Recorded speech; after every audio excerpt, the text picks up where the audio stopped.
आओ कहानी शुरू करते हैं। कहानी का नाम है 8 बातें ज्ञान की। एक गांव में एक बहुत ही बड़ा किसान रहता था, जिसके पास धन और दौलत की कोई कमी न थी। कुछ दिनों के बाद किसान की बीवी ने 2 बच्चों को एक साथ जन्म दिया था, जिसमें बड़ी लड़की का नाम माया और लड़के का नाम शिवम रखा था। समय अपनी गति से चलता रहा और कुछ दिन बाद किसान की बीवी का देहांत हो गया। देखो दोस्तों, समय कुछ और बीता, बच्चे जवान हो गए और किसान को चिंता थी कि मैं अपनी लड़की की शादी करूं। तो किसान सोचने लगा। देखिए, अब किसान शहर गया। शहर में जाके एक बहुत बड़े व्यापारी के लड़के के साथ उसने अपनी लड़की माया की शादी कर दी। वो बड़े ही धूमधाम से उस लड़की की शादी की। दोस्तों, धन से दौलत से सब सामान दिया और फिर कुछ दिनों के बाद वो किसान बेचारा बीमार पड़ गया। उसे बीमारी ने चारों ओर से घेर लिया था और किसान ने बहुत से अस्पतालों की, बहुत से वैद्यों की दवाई खाई, लेकिन उसे कोई असर ना दिखाई दिया। जहाँ तक कि उसके लड़के शिवम ने जो ज़मीन थी उसको भी बेचा, घर में जो धन दौलत था उसे भी लगाया, लेकिन उस किसान को कहीं की भी दवा कोई असर नहीं कर रही थी। तो दिखा कि एक दिन किसान अपने लड़के को बुला के वो कहने लगा कि शिवम बेटा, क्यों ना तुम अब अपनी शादी कर लो और तुम अपने आगे की गति की सोचो। अरे मुझे आज नहीं तो कल, मुझे तो जहाँ से विदा होना ही है। किसान का बेटा शिवम बोला, जैसा पिताजी आप उचित समझो। तो किसान ने अपने लड़के की शादी एक गरीब परिवार के लड़की से की थी। शिवम की बीवी का नाम नेहा कुमारी था। देखिए, कुछ समय के बाद शिवम के पिताजी का देहांत हो गया। देहांत हो जाने के बाद उसके लड़के शिवम ने अपने रीति रिवाजों से जो भी कुछ रुपए उसके पास बचे थे वो उनके देहांत के बाद उनके कार्यों में लगा दिया। अब किसान के बेटे शिवम के पास कुछ भी नहीं बचा था, जहाँ तक कि उसने अपनी मकान भी बेच दिया था। मकान बेच देने के बाद अब वो अपने गांव के बाहर ग्राम सभा जगह में उसने एक झोपड़ी डाल ली थी। अब वो बेचारा दूसरे के खेतों में मेहनत मजदूरी करके अपना गुजारा करता था। जो कि मेहनत मजदूरी करके अपना गुजारा कर रहा था। कुछ दिनों के बाद माया के बेटे की शादी तय हो जाती है। तो वो बेटे शिवम को पता लगता है। एक आदमी उसके लिए, शिवम के लिए बताता है कि तुम्हारे भांजे की शादी है और तुम नहीं जाओगे क्या।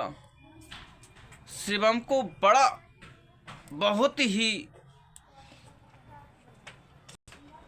बहुत ही अच्छी खुशखबरी उस आदमी ने सुनाई। तो शिवम बोला, क्यों ना मैं अपने घर जाके अपने बीवी बच्चों को बताऊं। तो शिवम अपने घर पर आया था। घर पर आने के बाद उसने अपनी बीवी से कहा था कि चलो हमारे भांजे की शादी है और इसी बहाने हम वहाँ पर घूम आएंगे। तो शिवम की बीवी ने कहा कि कोई निमंत्रण आया है वहाँ से, कोई चिट्ठी आई है वहाँ से। शिवम बोला कि देखो कि वो बहुत बड़े आदमी हैं और उनने निमंत्रण भेजा भी हो तो अपने पास हो सकता है नहीं आया हो। लेकिन शिवम की बीवी थी, वो जिद करने लगी कि हम लोग ऐसे वहाँ पे नहीं जाएंगे। लेकिन उधर शिवम की बहन माया को इस बात का अहंकार था कि उसके पास सब कुछ था और उसने चिट्ठी इसलिए ने भिजवाई थी कि मेरे भैया की बहुत बुरी हालात है और वो जहाँ पे आएगा तो मेरी बेइज्जती होगी। तो देखिए, शिवम की बीवी इस बात से सहमत नहीं हुई, जाने के लिए मना करने लगी। और शिवम की बीवी बोली कि अगर तुम नहीं मानते हो तो तुम चले जाओ और मैं नहीं जाऊंगी बगैर चिट्ठी के। देखिए दोस्तों, अब शिवम क्या करता है। शिवम अपने बीवी बच्चों से बोला कि ऐसा करो, तुम बच्चों के साथ घर पर ही रहना संभाल के, और मैं जा रहा हूँ। तो फिर शिवम ने क्या किया, एक गांव के बड़े आदमी से अपने ही कुछ उसने रुपए उधार लिए थे, जिसमें अपनी बहन के लिए, अपने भांजे के और भांजे की बहू को, उनके अपनी बहन के दौरानी जेठानी सबको लिए नए कपड़े लिए थे, बहुत ही बढ़िया। देखिए, फिर वो जाके माया के घर पर पहुंच जाता है और एक घर के दरवाजे पर कोने में खड़ा हो जाता है। कुछ देर के बाद माया की जेठानी आती है और माया के भैया को देखती है तो दौड़ी दौड़ी माया की जेठानी थी, वो माया से कहने लगती है कि देखो दरवाजे पर तुम्हारा भैया आया है। तो माया ने कहा था, ये बताओ वो कैसे वस्त्र पहना है और कैसे हालात में आया है। माया की जेठानी बोली, वो फटे पुराने वस्त्र पहना है और ऐसे लगता है जैसे भिखारी हो। तो फिर माया दौड़ी दौड़ी गई चुपके चुपके, अपना घूंघट करते हुए, और अपने भैया को चुपके से ले आई को कोई देख ना पाए। जो सबसे अंदर कमरा था उसी में अपने भैया को बिठा लिया था और अपने भैया से ताने देने लगी कि भैया मैंने तुम्हें कोई निमंत्रण नहीं भेजा था, तुम्हें आने की क्या आवश्यकता थी। अरे तुमने क्या, तुम्हारी तो इज्जत नहीं है, लेकिन तुमने मेरी इज्जत के बारे में तो कुछ सोचा होता। शिवम बेचारा बहुत ही दुख हुआ। शिवम बोला कि बहन चलो, अब तो मैं आ ही गया हूँ तो तुम्हारे लिए कुछ वस्त्र लेके आया हूँ मैं, और उन्हें तुम खुद रख लेना। तो उनकी बहन माया ने कहा ठीक है, लेकिन तुम घर से बाहर नहीं निकलना, क्योंकि ऐसी हालात में तुम्हें कोई देखेगा तो उसमें मेरी बहुत बेइज्जती होगी। शिवम बोला चलो ठीक है। जो शिवम की बहन के माया के घर पर सबसे अंदर कमरा था, उस कमरे में माया ने अपने भैया को बिठा दिया था और कहा कि जब भोजन बन जाएगा तो मैं भोजन तुम्हारे लिए यहीं पे ले आऊँगी और काम निबट जाने के बाद तुम पीछे वाले दरवाजे से निकल जाना। शिवम बोला चलो ठीक है। अब माया ने अपने भैया को कमरे में बंद करके और वो किसी काम में लग गई। काम में लग जाने के बाद उसे शिवम का कोई पता नहीं रहा। अब शिवम इधर वहाँ पर भूख से प्यास से तड़प रहा है, जहाँ तक कि उसे चक्कर आने लगे और वो बड़े ही मन में खुश होता है कि मेरी बहन मुझे खाना लेके आ रही होगी। लेकिन दिन 3 बीत जाने के बाद माया की जेठानी उसी कमरे की ओर बढ़ी, उधर से निकल रही थी तो शिवम को पायल की आवाज़ दिखाई दी। तो उसने कहा था बहन तुम आओ, दरवाज़ा खोल दो, मैं भूख से मुझे चक्कर आ रहे हैं। तो फिर उसकी जेठानी ने गेट खोला था। तो शिवम से पूछा कि तुम जहाँ पर क्या कर रहे थे। तो माया की जेठानी ने पूछा, तुम कहाँ कर रहे थे जहाँ पे? तो शिवम ने कहा, बहन मैं कुछ देर के लिए जहाँ पे आराम करने के लिए लेट गया था, तो किसी ने बाहर से इसमें कुंडी लगा दी थी। शिवम अपनी बहन की बात को छिपा करके इतनी बात बोल दी, और यही बात जब पता चलती है शिवम की बहन माया को, तो माया आने ना पाई जब तक शिवम पीछे वाले दरवाजे से निकल गया। और जहाँ तक कि अधभर रास्ते में जब शिवम पहुँच गया, घने जंगल में उसे जाकर एक बूढ़ी माई दिखाई दी। बूढ़ी माई जो थी वो स्वयं देवी का रूप थी, और शिवम की बीवी थी वो माता रानी की बहुत ही पूजा करती थी। तो स्वयं माता रानी उसके पास आई, जो कि शिवम को इतने चक्कर आने वाले थे, जो कि शिवम गिरने वाला था, जब तक उस बूढ़ी माई ने शिवम को रोक लिया। शिवम को रोक लेने के बाद क्या होता है, आइए कहानी के माध्यम से सुनाते हैं। उस बूढ़ी माई ने जब उसके मुंह पर पानी डाला, शिवम को जब होश आया, जब उसने राम राम की बूढ़ी माई से, तो बूढ़ी माई पूछने लगी, ए बेटा तुम कहाँ से आ रहे हो और कहाँ तक जाओगे तुम? तो उस बूढ़ी माई ने कहा कि बेटा मुझे बताओ, जब लड़के शिवम को ये पता चला कि क्यों ना इसने मेरी जान बचाई है, क्यों ना इसको मैं हकीकत ही बता दूं, तो उसने अपने बारे में बताया कि मैं अपनी बहन के घर पर गया था और ऐसे ऐसे मेरे साथ हुआ था। तो वो बूढ़ी माई कहने लगी कि बेटे तुम्हारी बहन ने तुम्हारे बीवी बच्चों के लिए क्या भेजा है? तो वो शर्म से रोने लगा, और जब हकीकत बताई तो वो माई बोली, बेटे तुमने 3 दिन से कुछ नहीं खाया है। तो उस बूढ़ी माँ ने कहा कि जाओ, कुछ ही दूरी पर मेरा बगीचा है जिसमें अन्य तरह के फलों से तुम भोजन कर लेना। फिर देखिए शिवम को वहाँ पर बूढ़ी माई ने 8 बातें बताई थी। वो 8 बातें याद शिवम अपने मन में, और वहाँ से चल दिया।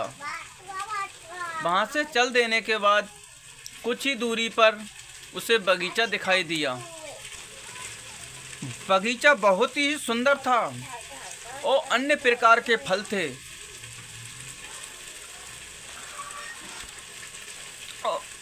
और उस बूढ़ी माँ ने कहा, बेटे तुम इनमें से कुछ फल खा लो और कुछ अपने घर पर ले जाना और कहना कि ये मेरी बहन ने तुम्हें दिए हैं खाने के लिए। तो शिवम ने कुछ तो वहाँ पर खा लिए थे और उसने वहाँ पे थैला भर लिया था शिवम ने घर पे ले जाने के लिए। अब शिवम अपने घर पर पहुँचा तो बच्चे शिवम के पास आए और बोले, बुआ ने हमें क्या दिया है, हमें खाने को क्या दिया है? तो शिवम ने उस थैले को दे दिया बच्चों के लिए। तो बच्चों ने अपनी माँ से कहा, ए माई हमें ये सब दे दो खाने के लिए। तो शिवम की बीवी जब उस आम को नुकाती है तो अंदर गुठली थी वो सोने चांदी की निकलती हैं, और जो फल थे वो सब हीरे मोती सोना चांदी उसमें निकलने लगता है। तब शिवम की पत्नी आके कहती है कि तुम ये बताओ, हमारी ननद ने भेजा है तो भेजा क्या है हमारे लिए? फिर शिवम कहने लगा, बहन ने अब जो कुछ भी भेजा है उसे तुम सबको बांट के दे दो और खा लो। लेकिन उसकी बीवी कहने लगी, कम से कम तुम उस चीज़ को देखो तो शिवम को बुला के ले गई उसकी बीवी फिर वहाँ पर तो उसमें शिवम को दिखाया कि देखो इन फलों में क्या निकल रहा है। जब शिवम ने अपनी आंखों से देखा कि इसमें तो हीरे मोती सोने चांदी के आभूषण निकल रहे हैं, तो शिवम तो समझ गया था क्यों ना उस बूढ़ी माई का चमत्कार है, वो स्वयं देवी थी। लेकिन उसने ये बात अपनी बीवी को नहीं बताई शिवम ने। अब उस हीरे मोती सोने चांदी से शिवम ने एक बहुत ही बड़ा बंगला बनवाया और वहाँ तो फिर नौकर चाकर रखने लगा। फिर कुछ दिनों के बाद सावन का महीना आता है और शिवम की बीवी कहने लगी क्यों ना हम अपनी ननद को अपने यहाँ पर बुलाएं, क्योंकि उनकी देन है, हम भी इसी बहाने उनसे मिल लेंगे। लेकिन शिवम को बड़ी खुशी की बात हुई कि हमारे बच्चे हमारी बहन को बुला रहे हैं। तो शिवम अपने रथ पर बैठ करके और चला जाता है अपनी बहन के घर पर। उसी प्रकार तो उसने फिर भी शिवम ने यही काम किया, जाके एक कोने पर खड़ा हो गया। और उसी तरह माया की जेठानी फिर देखती हैं कि इनका भैया आया है। तो फिर माया की जेठानी माया से जाकर बोलती हैं कि देखो तुम्हारा भैया आया है दरवाजे पर। तो माया बोली देखो मेरा ना ही कोई भैया है और ना ही मेरा कोई भैया था। कोई होगा ऐसा भिखारी, कोई भिखारी मेरा भैया नहीं हो सकता। ये बताओ वो कैसे वस्त्र में आया है। तो फिर माया की जेठानी बोली वो तो कुर्ता पजामा में राजा महाराजाओं की तरह आया है और 4 सैनिक उसके साथ हैं और रथ लेकर आया है। तो माया बहुत ही दौड़ी दौड़ी आई और कहने लगी मैं भी तो हकीकत देखूं क्या है। तो माया ने आकर देखा तो सोच में पड़ गई कि कल तक तो ये बिल्कुल भिखमंगा था और आज इतना ये कहाँ से बढ़ गया। तो फिर वो घर में दोबारा गई। माया ने एक दीपक जलाया था, थाली लेके आई और आरती उतारने लगी। बड़े ही आदर सम्मान से भैया को दीपक जला के थाली में और आरती उतारने लगी और भैया का मान सम्मान किया और अन्य प्रकार के भोजन बनाए और भैया को खवाने लगे। भैया बोला नहीं बहन तुम भोजन नहीं बनाओ, तुम्हें मैं बुलाने आया हूँ, तुम मेरे साथ चलो घर पे। सावन का महीना था और बहन तैयार होके और अपने भैया के रथ पर बैठकर चल देती है। तो वहाँ पर जाकर माया देखती है कि अरे ये तो बहुत ही बड़ा महल है, कि यहाँ तो नौकर चाकर भी चल रहे हैं। लेकिन माया को इस बात का पता नहीं था कि हमारा भैया इतना बड़ा आदमी बन जाएगा। कुछ समय के बाद जब सावन बीत जाता है तो शिवम की बीवी बोलती है कि क्यों ना हमारी ननद को कुछ ऐसा तोहफा लाया जाए जिससे कि ये याद रखें कि हमारे भैया ने दिया है। तो शिवम कहने लगा चलो ठीक है।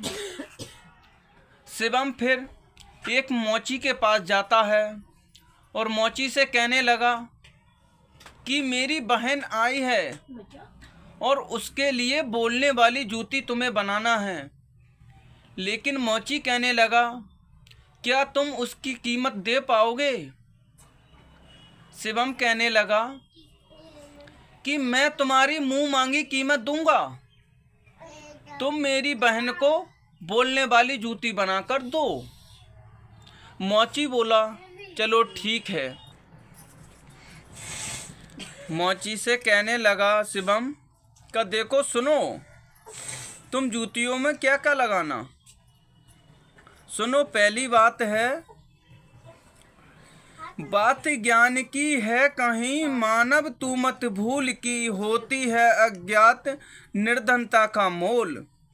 और दूसरी बात है, समय भरोसे छोड़ता रहता है सदैव गरीब, बिना कर्म समय भरोसे बैठता रहता सदैव गरीब, बिना कर्म के बदले नहीं उसका कभी नसीब।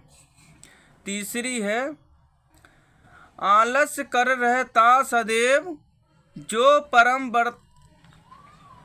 बर्तनहीन, और बटी कर्म पर फिर करे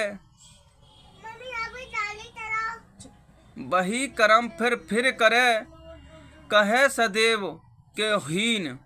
चौथी बात है, नहीं गरीबी से बड़ा है कोई असराप, हासिल कर ही नहीं हासिल करके गया नहीं, करो दूर अब आप। पांचवी बात है, दोष समय को दो नहीं बानो मजबूर, कर्म सदा से जुटे रहो गरीबी दूर। छठी बात है,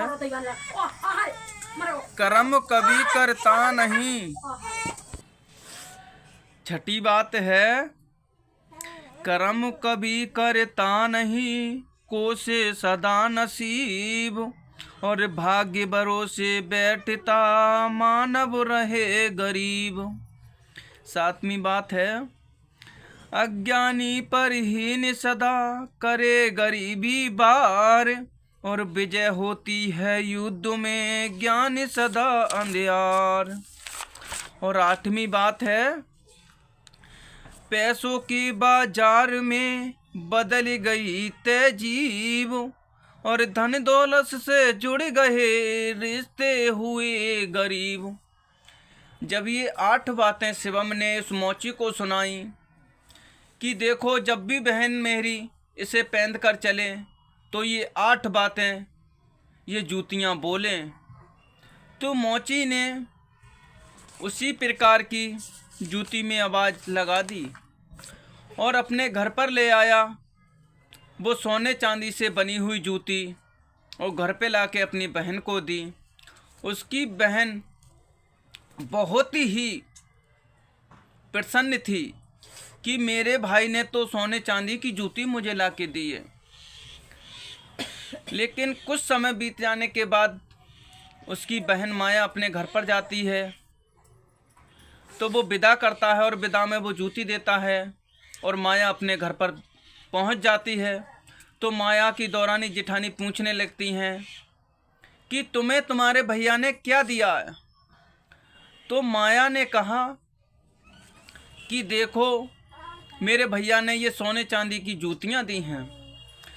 तो जैसे ही माया ने पहनी और पहला कदम रखा तो जूती की आवाज़ आई थी, वो ऐसे है। पहली आवाज़ थी कि बात ज्ञान की है कहीं, मानव तू मत भूल, की होती है अज्ञात निर्धनता का मोल। और जब दूसरा कदम रखा था तो आवाज़ आई, समय भरोसे बैठता रहता सदा गरीब, और बिना कर्म के बदले नहीं उसका कभी नसीब। और जब माया ने तीसरा कदम रखा तो जूती से आवाज़ आई, आलस कर रहता सदैव जो पर व्रतहीन, और वही कर्म पर फिर करे सदा को हीन। चौथी बात आवाज़ आई जूतियों से, नहीं गरीबी से बड़ा है कोई, असुराप हासिल कर के ही, नहीं हासिल करके गया नहीं कोई, करो दूर अब आप। पांचवी बात जूती से आवाज़ आई, दोष समय को दो नहीं बनो मजबूर, और कर साधना में जुटो करो गरीबी दूर। और सातवीं आवाज आई जूती से, कर्म कभी करता नहीं कोसे सदा नसीब, और भाग्य भरोसे बैठता मानव रहे गरीब।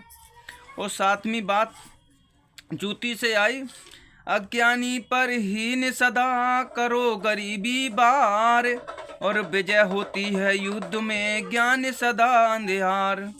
और आठवीं बात याद आती है उस जूती से, वो ध्यान से सुनिए।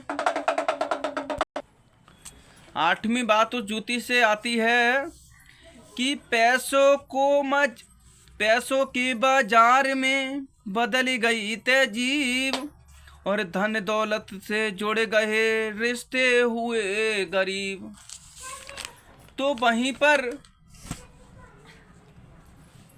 माया अब तो बहुत सोच में पड़ गई कि ये जूतियों से ये आवाज़ लेकर गई है, मैं तो ये सब कुछ अपने धन दौलत में भूल ही गई।